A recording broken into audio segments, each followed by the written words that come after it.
Block. I see what they did there. Cute.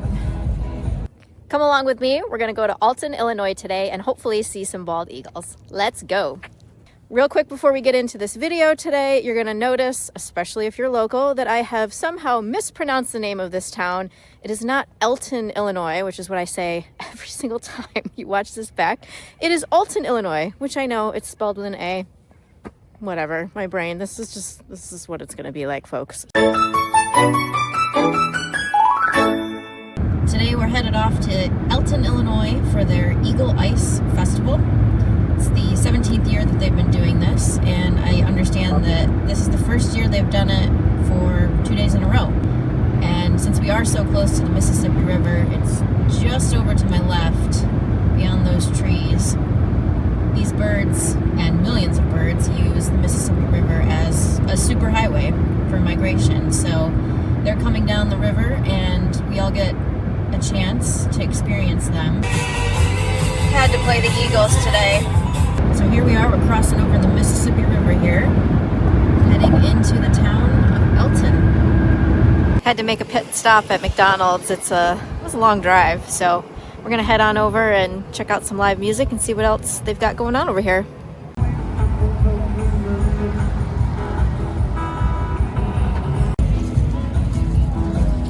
Block. I see what they did there. Cute. So, can you tell me a little bit about how the tours work for visiting the Eagles? Yeah, absolutely. So every Saturday, I believe it's until February, we do Eagle tours. They are shuttle tours that start at the Alton Visitor Center, and then we have a tour guide who's kind of like a bird expert. They're going to lead your experience. They stop at 4 different stops, and it's a longer tour. It's something like 2 hours. $22-ish. Wow. So they're pretty cost effective. And 4 stops, like I said, you're going to see eagles, but you're also going to get to see eagle nests, so that's really exciting too. Cool. The eagles spend most of their time up north, but then as soon as it starts to get really cold up north and the water starts to freeze, they come down to Alton and they winter here. So they're the literal snowbirds. Yes, exactly. And it's really fun. Like the folks that live and work in Grafton will tell me that they see eagles riding the ice chunks down the river, and I mean it's really neat. Yeah. Assuming you can get tickets online. Yes, get tickets online. www.riversandroutes.com. Great Rivers and Routes is the tourism bureau for this side of the world. The only reason why he is here is because he is imprinted. So that means that he has no fear of people. So when he was a youngster, and unfortunately when he was learning how to be a youngster, somebody left food out for him instead of learning how to handle himself. So because of that, he had to be brought into us. He was actually found in Nebraska in a Cabela's parking lot chasing people down for their food, which is not a good way to meet a bald eagle with their talons outstretched at your face. So unfortunately, when we got him, he was very starved because we could feel the bone in his chest. That's called a keel. There was hardly any muscle mass on it. So we worked with him for quite some time just to bring his weight back up. Now he's quite healthy, and he is 29 years old now. Yep. Yeah. So he's already past his average lifespan. When he was out and about free, their average life is 20 to 25. But in captivity, you have the potential of doubling that.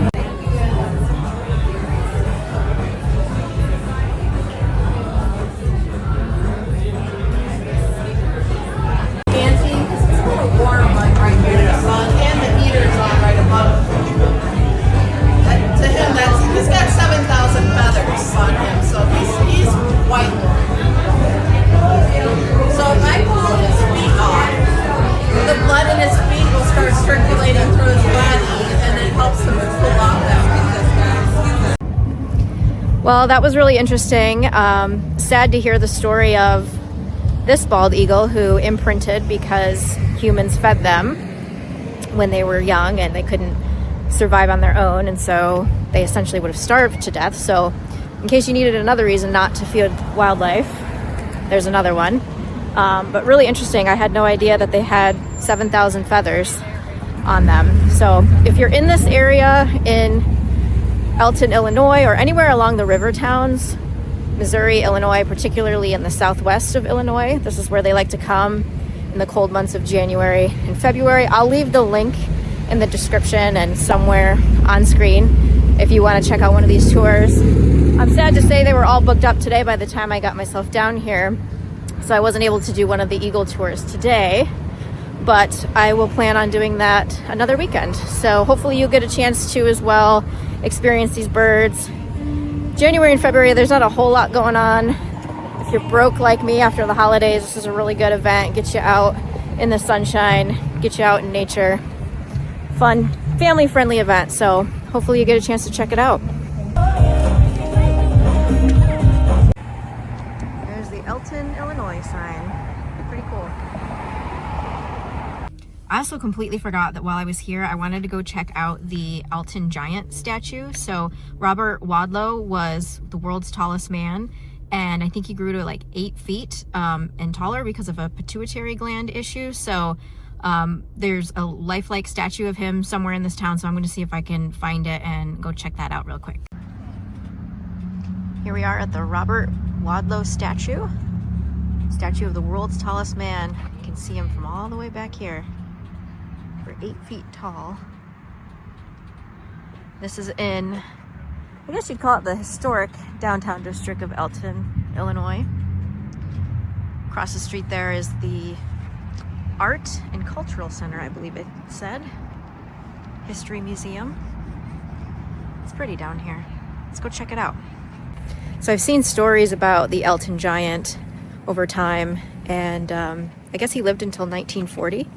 And was born here in Alton in 1918. He is over my shoulder. I'm gonna have to pan way, way, way, way up. Wow, I can't even imagine being that tall. There it is, the Robert Pershing Wadlow statue, the world's tallest man. Absolutely incredible. I'm gonna see if I can get a shot of me standing next to him. I'm just under 5'1" for reference. This should be interesting. All right, so I'm gonna go stand next to Robert's statue and see what our height difference looks like. I'm about 5 foot 1/2 inch tall.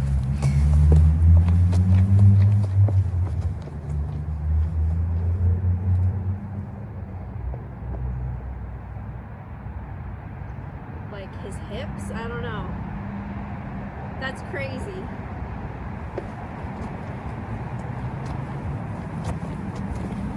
As if I needed another reason to feel short.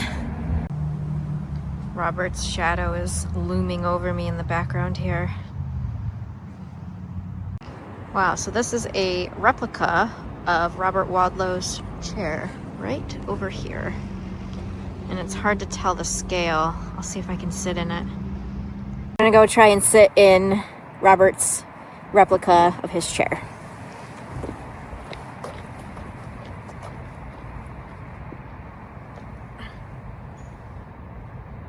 Wow. So here I am sitting in the replica of his chair, and yeah, my feet, this is like mounting a horse to get on this. Can you imagine being 6'5" when you're 10 years old? He was 5'6" when he was 5 years old. So upon his death, they said that he reached 8 foot 11.1 inches. Incredible. So that was really a neat experience, checking out Alton's Gentleman Giant, as they call him. On the road again, heading to grab some lunch here in Alton, Illinois. In the mood for something healthy, so I think we're gonna go to Panera. One thing I will say about this town is there's a lot of side streets, so I think it's easy to get yourself turned around, even though it's not a very big town. So I decided before I head out of town here to check out the Great Rivers Museum, and there's also a huge lock and dam. Apparently it's the biggest lock and dam along the Mississippi River, so that's why I love these side trips, is you never know what you're gonna come across in just the most random small town places. So we're gonna go see if we can take a tour. I think they've got one at 1 and then at 3 o'clock, which is the one I'm gonna have to catch here. But check this out, this is pretty cool.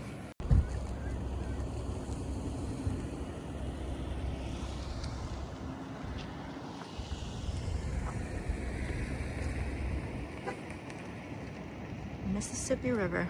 This is amazing. It's humongous, wow. Just ahead is the museum. Let's go check it out. This is the Melvin Price Lock and Dam.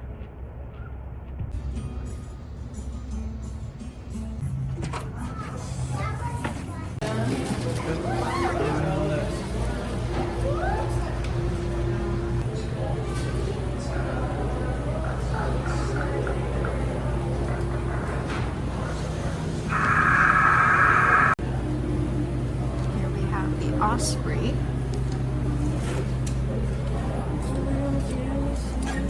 Golf Lake, huh? Need to take a tour of the Lock and Dam. Here with the Army Corps of Engineers, and welcome, Happy New Year. Here's to a good year, a good eagle year. Unfortunately, a good eagle year means a cold winter year.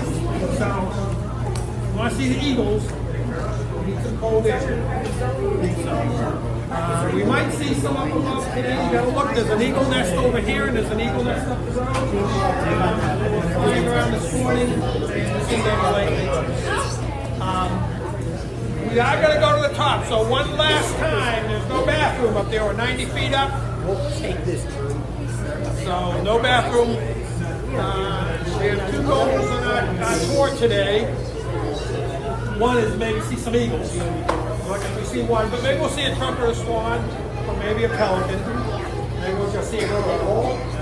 And the other objective is by the time you leave today, I really am hoping I did a good enough job that you understand why there's a lock and dam here, and why there are 26 more up the river, none below us.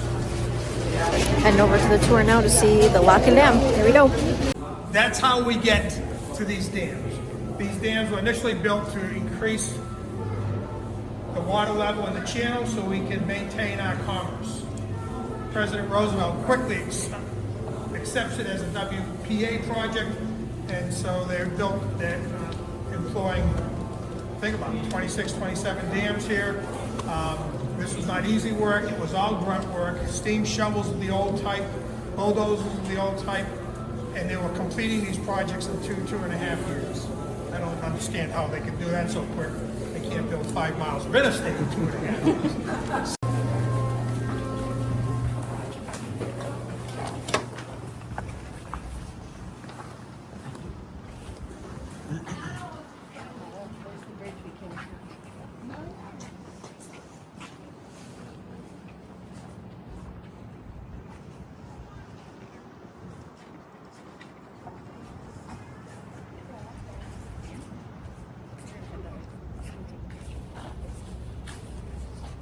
Stuff. If you go upriver and you look at all the other dams that were built during this time, they're all built in, except for the one at Keokuk. They were all built in the 30s, mid-30 to 39, 40. The infrastructure is well past its 55-year lifespan. You gotta tell them what time it is first. We get up there. So we're going inside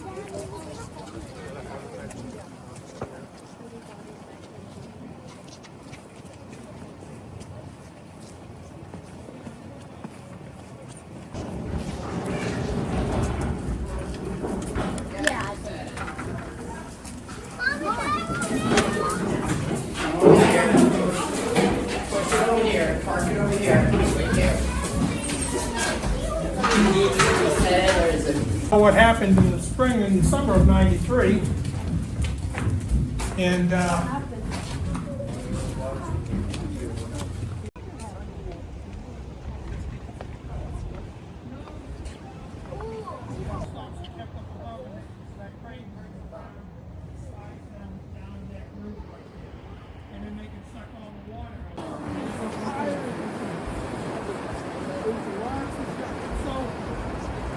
in '93, Missouri River is 2 miles to the south. 93, that was all flooded. I mean, we're talking flood. And so if there was a good thing about it happening in Preston in August, they had all the fall in the winter for the river to go down, for them to be able to clean those fields, and then plow all that sand in several times to be ready for harvest for cropping in the spring. If that had happened in the middle of the winter, they probably wouldn't have got their cropping on time. It would have had to have been maybe late summer, and at that point you can put a soybean. But also, there's a lot of water coming out of this gate and then the next gate. It's to help with the pressure on the wall, the lock walls. Fast Eddie's for a drink and a steak. Nuh-uh. These guys are on that boat for about 30 days on. They get 2 weeks off. They work 2 days out.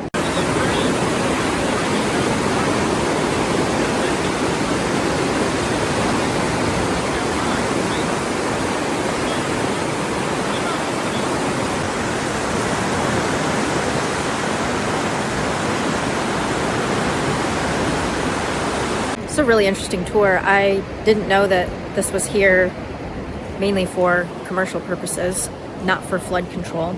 So that was interesting, fun fact to learn. Also, the St. Louis Harbor is the 3rd most dangerous because of the sharp turn in the river and also the number of barges that come through. So interesting. 90 feet above the Mississippi. Water comes up that high, it's going to pick all that up, put it in the water, and take it down, and eventually it will just flow back off the side. And there's a little look over to the right, look at all the buildings over there. They had to build a sand wall. Because every time it gets big flood.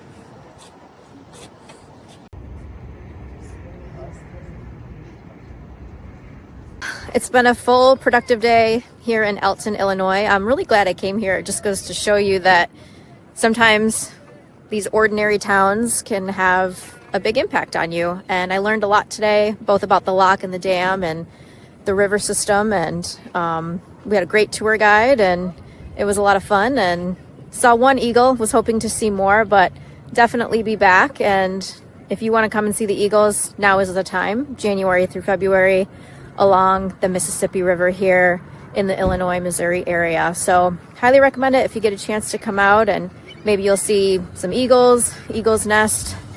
Pretty cool experience. But thanks for coming along with me on my adventure today here in Alton, Illinois, and hopefully I'll see you in the next video. Bye.